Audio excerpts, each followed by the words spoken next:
Okay, let's implement this function together. We first need to check whether the dimension is 2 or not. In this case, we need to transpose x because we want to subtract the maximum value along the axis 0. And we're going to calculate y by exponentiating x and dividing this value with the total sum.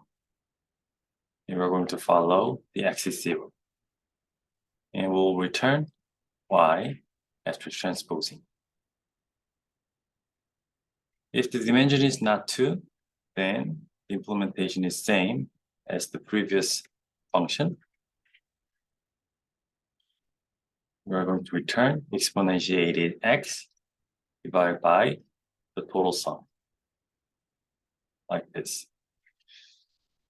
When you look at this implementation for the first time, it might be confusing. Why we need to take transpose and transpose here again?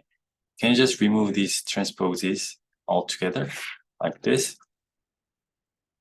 Then you'll just figure out that you necessarily need to transpose x and y here and here.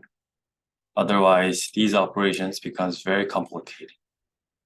Okay, you can play around with this input, then you'll easily figure out why you need to take transpose here and here. Okay, that was about softmax mini batch version.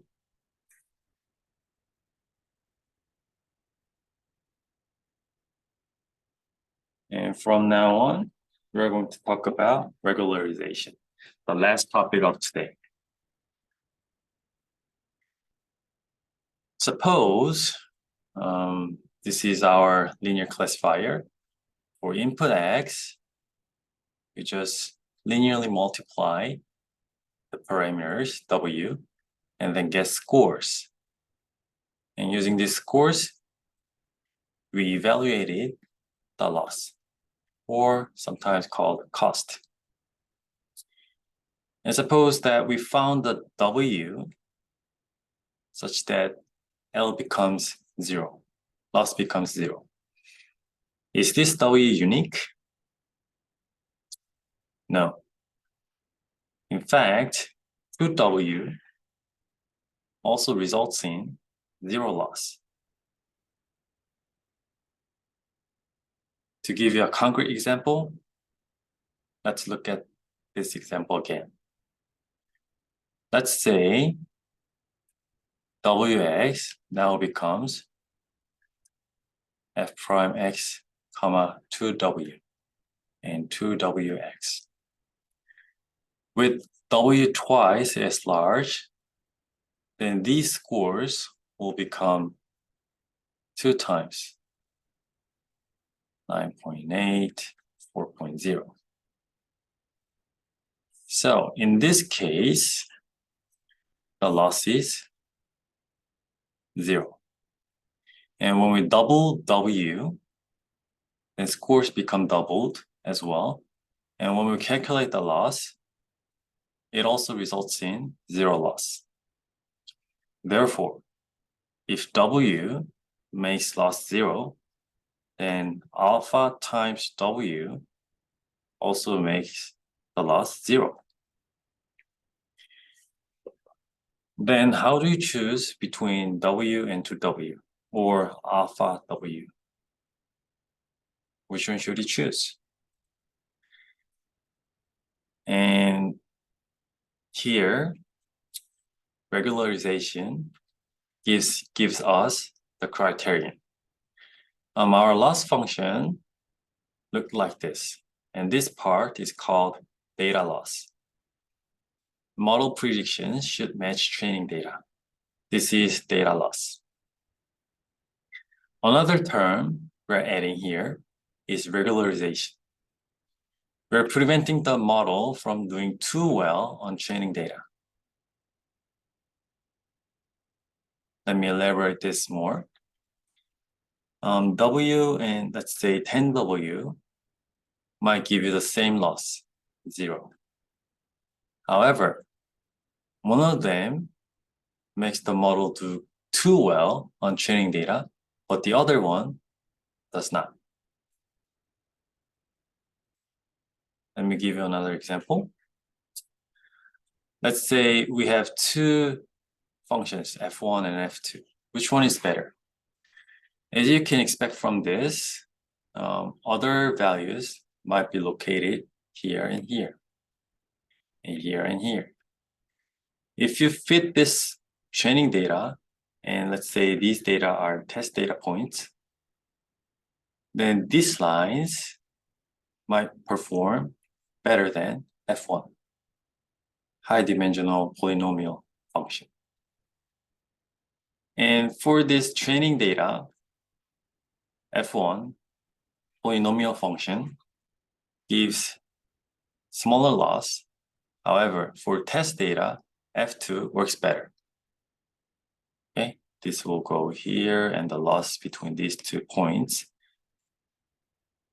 become very large. Okay, so we want to prefer simpler models rather than complex models, because complicated models just memorize all the training points. However, that results in poor generalization. And regularization pushes against fitting the data too well, so we don't fit noise in the data. Data contains noise, and we don't want to fit our model to this noise. And this regularization prevents the model from doing too well on training data. And Occam's razor states, among multiple competing hypotheses, the simplest is the best. And how do we actually calculate this regularization? There are simple examples: L2 regularization, L1 regularization, and elastic net.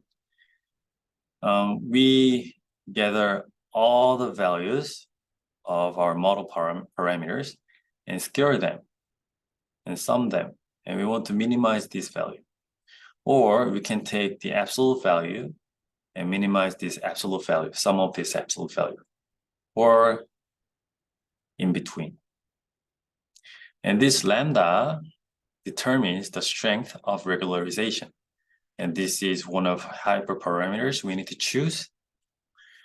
And depending on lambda, we can control the strength of regularization.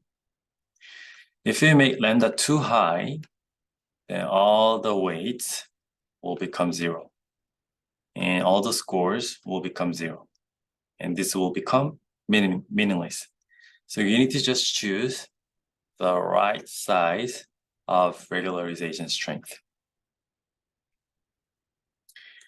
And there are more complex regularization techniques: dropout, batch normalization, stochastic test, fractional pooling, etc. And we're going to discuss some of these topics in more detail in the following sessions.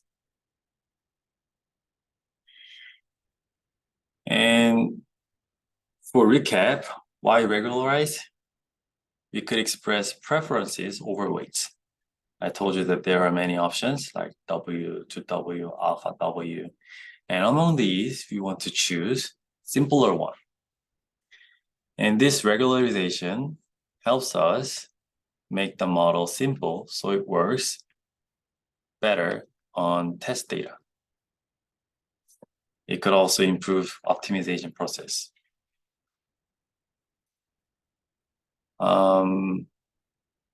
And how do we inject our preferences? Let's say the input data is X, 1111, and W1 is 1000, and W2 containing 4.25. And which of W1 or W2 will the L2 regularization prefer? In this case, W1 .x and W2 .x have the same value, 1. L2 regularization likes to spread out the weights. So the values become equally distributed. However, L1 regularization prefers this sparse one.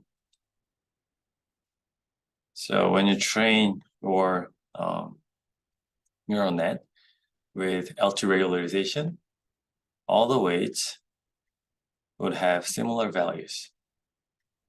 However, if you employ L1 regularization, then some of the values have high values like this, and other values will have small or 0 values like this. So this is what L1 regularization looks like. And these are just characteristics of L2 and L1 regularization. So as a recap, we prepared some data set, images and labels, and we came up with a score function. It was our model. And in our class, we talked about linear classifiers. And using these linear classifiers, we could calculate the scores for each classes. And we also have made a loss function quantifying our unhappiness regarding the current values of W. So one thing you need to remember is the structure of W remains the same even though we do other things. However, the values of this W changes. And softmax looks like this, SVM loss looks like this. And we can choose between these two or other loss functions. And then we can add another term, regularization. Here we need to put lambda. By putting lambda here, we could inject our preference. So that was our full loss. And how do we find the best W using our loss function? That is going to be next session. Okay, let's summarize this session. We talked about the image classification task as our example task and discussed linear classifiers to calculate the scores.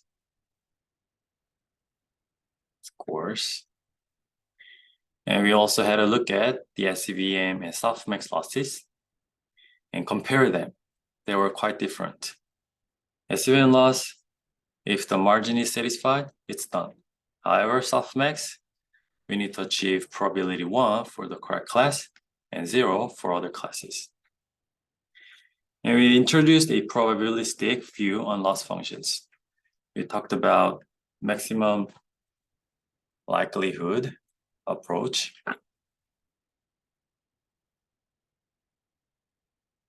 We considered regularization to inject our preference between weights.